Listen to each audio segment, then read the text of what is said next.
BDO ஆஃபீஸில் வந்து வேலைக்கு வந்து நோட்டிஃபிகேஷன் விட்டுருக்காங்க. உங்களுக்கு எல்லாருக்கும் தெரிஞ்சிருக்கும். நிறைய பேர் அப்ளை பண்ணியிருப்பீங்க. அப்ளை பண்ணவங்களுக்கு வந்து பார்த்தீங்கன்னா என்னன்னா எப்படி வந்து செலெக்ஷன் ப்ராசஸ் நடக்குது அப்படின்றத பற்றி தெரிஞ்சுக்கணும். அதுக்காக தான் இந்த வீடியோ.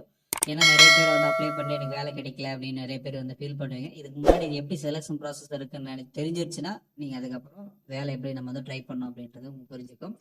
இது இப்போ ஓப்பன் பண்ணோடனே இந்த மாதிரி நோட்டிஃபிகேஷன் வந்துடும். இதில் வந்து பார்த்தீங்கன்னா காலி பண்ணிட்டீங்களா அறிவிப்பு ஒன்றிய அளவிலான இதுக்கு நோட்டிஃபிகேஷன் எல்லாம் கொடுத்தீங்கன்னா அதில் ஓப்பன் ஆகும். ஓப்பன் ஆச்சுன்னா உங்களுக்கு இந்த மாதிரி வரும். அப்ளை பண்ணுறதுக்கு முன்னாடி வந்து நீங்கள் வந்து டீட்டெயிலாக இதெல்லாம் பார்த்துருப்பீங்க. இப்போ வந்து பார்த்தீங்கன்னா இன்ஸ்ட்ரக்ஷன் இருக்குல்ல, இதை கிளிக் பண்ணிங்கன்னா உங்களுக்கு வந்து இந்த மாதிரி வரும். இப்போ வந்து நான் வந்து ஒரு சில டிஸ்ட்ரிக்ட் வந்து எடுத்து வச்சுக்கிறேன். அதில் வந்து பார்த்தீங்கன்னா எக்ஸாம்பிளுக்கு கிருஷ்ணகிரி டிஸ்ட்ரிக்ட்ல வேப்பனப்பள்ளி வந்து எடுத்திருக்கிறேன். அந்த வேப்பனப்பள்ளி வந்து ஓப்பன் பண்ணுங்கன்னா உங்களுக்கு வந்து பார்த்தீங்கன்னா அப்ளிகேஷன் வந்து எப்படி வரும் அப்படின்றத பத்தி பார்க்கலாம். ஓப்பன் பண்ணுங்க. அப்படி வந்து லிஸ்ட்ல வந்து வருது. இதுல வந்து என்ன சொல்லியிருக்காங்க அப்படின்னு பாத்தீங்கன்னா 1/9/2025 39 விண்ணப்பத்துல ஆணையில் வந்து வரவேற்கப்படுகிறது.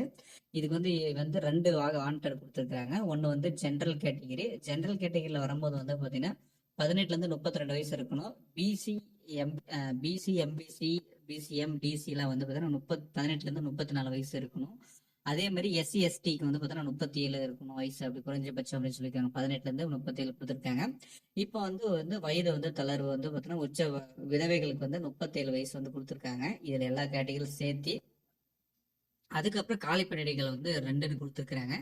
இதை வந்து காலி பணியிடங்கள் 2ன்னு கொடுத்துட்டாங்க இல்லையா, இதை வந்து பார்த்தீங்கன்னா யாருக்கு கிடைக்குது அப்படின்றத பற்றி நம்ம வந்து தெரிஞ்சுக்கணும். ஃபர்ஸ்ட் வந்து பொது பிரிவினர்களுக்கு வந்து கொரோனா தொற்றினால் இதர வந்து பார்த்தீங்கன்னா 2 பெற்றோர்கள் இறந்தவங்களுக்கு வந்து பார்த்தீங்கன்னா மகன் மகள் யாருன்னா ஒருத்தர் அப்ளை பண்ணீங்கன்னா அந்த இன சுழற்சி விவரங்கள்ல வந்து பார்த்தீங்கன்னா முன்னுரிமை வழங்கப்படும் அப்படின்னு சொல்லியிருக்காங்க.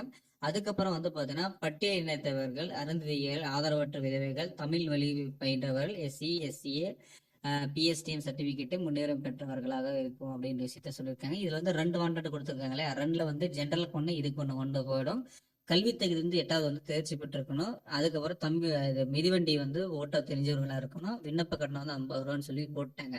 அதுக்கப்புறம் அது என்ன நடக்குது அப்படின்றத பத்தி டீட்டெயிலாக சொல்லிட்டாங்க. இதுக்கப்புறம் வந்து என்ன நடக்குது அப்படின்னு பாத்தீங்கன்னா நம்மளுக்கு வந்து இன்டர்வியூ நடக்கும். அதெல்லாம் நடக்கும், உங்களுக்கு தெரிஞ்சிருக்கும். இதுல வந்து பாத்தீங்கன்னா எஜுகேஷன் குவாலிஃபிகேஷன், இதுக்கு ஏஜ் லிமிட், இதுல வந்து பாத்தீங்கன்னா இதுல வந்து நம்ம வந்து செலக்ஷன் ஆகிறதுக்கு முன்னாடி நடக்க வேண்டியது. அதுக்கப்புறம் வந்து பாத்தீங்கன்னா டாக்குமெண்ட் வந்து பாத்தீங்கன்னா மெயின் வந்து community certificate, education proof, employment registration பண்ணிக்கிற கார்டு, அதுக்கப்புறம் வந்து பார்த்தீங்கன்னா ரேஷன் கார்டு, ஆதார் கார்டு, இதெல்லாம் வந்து பார்த்தீங்கன்னா ஒரிஜினல் டாக்குமெண்ட் வந்து பார்த்தீங்கன்னா நீங்கள் வந்து ப்ரொவைட் பண்ணணும். அதை வந்து அவங்க செக் பண்ணி பார்ப்பாங்க. அதுக்கப்புறம் வந்து பார்த்தீங்கன்னா இது வந்து பார்த்தீங்கன்னா விதவை, டிஸ்ட்ரிபியூட் இது விதவை, அதுக்கப்புறம் எக்ஸ் சர்வீஸ்மேன் கோட்டா, இந்த மாதிரி நிறைய இது இருக்குது.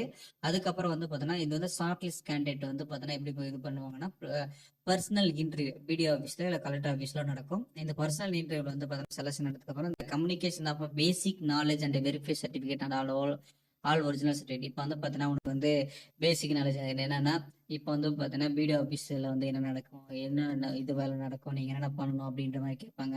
அதுக்கப்புறம் சிஎம் யாரு, மினிஸ்டர் யாரு, தமிழ்நாட்டில் எத்தனை மாவட்டங்கள், இந்த மாதிரி வந்து உன்னோட ஜென்ரல் நாலேஜ் வந்து பார்த்தீங்கன்னா இது பண்ணுவாங்க. இப்போ சமீபத்தில் வந்து நம்மளுடைய ஜனாதிபதி யாரு, குடியரசுத் தலைவர் யாரு, பிரதமர் யாரு, இந்த மாதிரி ஜென்ரல் ஜிகே கோர்ஸ் எல்லாம் வந்து பார்த்தீங்கன்னா உங்களுக்கு வந்து இன்டர்வியூல வந்து பார்த்தீங்கன்னா பேசிக் இதை வந்து கேட்பாங்க. அதை ஷார்ட் லிஸ்ட் பண்ணி எட்டு போயிட்டு என்ன பண்ணுவாங்கன்னா நம்மளுடைய இது மாவட்ட ஆட்சியருக்கு வந்து பார்த்தீங்கன்னா சஜஷன் பண்ணுவாங்க. அவங்க வந்து பார்த்தீங்கன்னா அதை பர்சனலி செஞ்சு அந்த டாக்குமெண்ட்ல அதில் இருக்கான்னு பார்த்து வெரிஃபை பண்ணிட்டு அதுக்கப்புறம் வந்து பார்த்தீங்கன்னா அந்த வந்து சைன் போடுவாங்க. அதுக்கப்புறம் வந்து வேலை வந்து கிடைக்கும். இதுதான் வந்து பார்த்தீங்கன்னா ப்ராசஸ் லிஸ்ட். இது வந்து உங்களுக்கு வந்து எப்படி நடக்கும் அப்படின்னு பார்த்தீங்கன்னா இன சுழற்சி முறையில் தான் நடக்கும். இப்போ வந்து என்னன்னா education okay, age limit okay, அதுக்கப்புறம் டாக்குமெண்ட் வருவாங்க. டாக்குமெண்ட் அதுக்கப்புறம் வந்து பார்த்தீங்கன்னா இது வந்து எக்ஸ் சர்வீஸ்மேன்ல வருவாங்க. எக்ஸ் சர்வீஸ்மேன் கோட்டா முடிஞ்சதுக்கு அப்புறம் வந்து பார்த்தீங்கன்னா தமிழ் வழி சான்றிதழ், அதுக்கப்புறம் வந்து பர்சனல் இன்டர்வியூ, அதுக்கப்புறம் ஜென்டர் நாலேஜ், இதெல்லாம் வந்து பார்த்தீங்கன்னா ஷார்ட் லிஸ்ட் பண்ணி தான் ஒருத்தரை வந்து தேர்ந்தெடுப்பாங்க. 2 பேரை வந்து தேர்ந்தெடுப்பாங்க. அவங்க எந்த வாண்டட் அந்த தாலுக்கு அந்த டெவலப்மெண்ட்ல வந்து பார்த்தீங்கன்னா அவங்களுக்கு வந்து இப்போ பிளாக் நேம் வந்து எந்த நேமில் வருதோ அந்த நேமில் வந்து அந்த வந்து ஷார்ட்லிஸ்ட் பண்ணுவாங்க. கிட்டத்தட்ட வந்து பார்த்தீங்கன்னா எனக்கு தெரிஞ்ச மாதிரி ஓஏ ஆஃபீஸ் அசிஸ்டன்ட் வேலைக்கு வந்து பார்த்தீங்கன்னா கிட்ட 300 பேருக்கு வந்து எனக்கு தெரிஞ்ச மாதிரி இப்போ வந்து பார்த்தீங்கன்னா 9,000 பேர் வந்து அப்ளை பண்ணியிருக்காங்க.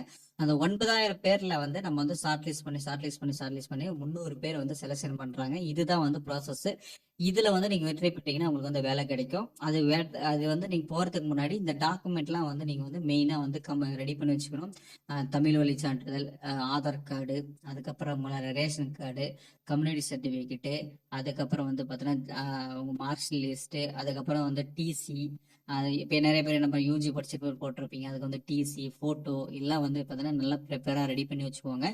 ஏன்னா வந்து ஒரு சில இடத்துல வந்து பார்த்தீங்கன்னா எடுத்த உடனே உங்களுக்கு எதனா பிரச்சனை அப்படின்னா நீங்கள் வந்து அப்படியே இது போயிருங்க. அதுக்கப்புறம் நீங்கள் எதனா வந்து கோட்டால இருந்து கேட்டிருக்கீங்க அப்படின்னா அந்த கோட்டால வந்து நீங்கள் எலிஜிபிள் இருந்துச்சுன்னா வந்து பார்த்தீங்கன்னா உங்களுக்கு வந்து முன்னுரிமை அளிக்கப்படும். அதே மாதிரி ஃபர்ஸ்ட்டுக்கு கேட்டிருக்கிறது வந்து 8th வரைக்கும் தான். ஆனால் பட் வந்து என்கிட்ட வந்து பிடிஓ ஆஃபீஸ் நான் விசாரிக்கும் போது என்ன சொல்றாங்க அப்படின்னு பார்த்தீங்கன்னா, முதல் பட்டதாரி அப்படி இருந்தாலே நீங்க வந்து ட்ரை பண்ணலாம். ஏன்னா வந்து நீங்க கேட்டுறது எஜுகேஷன் வந்து யூஜி பிஜி எல்லாம் கேட்டிருக்காங்க இல்லையா, அதுல வந்து நீங்க முதல் பட்டதாரி இருந்தாலே நீங்க வந்து அட்டாச் பண்ணுங்க, உங்களுக்கு வந்து எலிஜிபிள் கிடைக்கும் அப்படின்ற மாதிரி சொல்லியிருக்காங்க.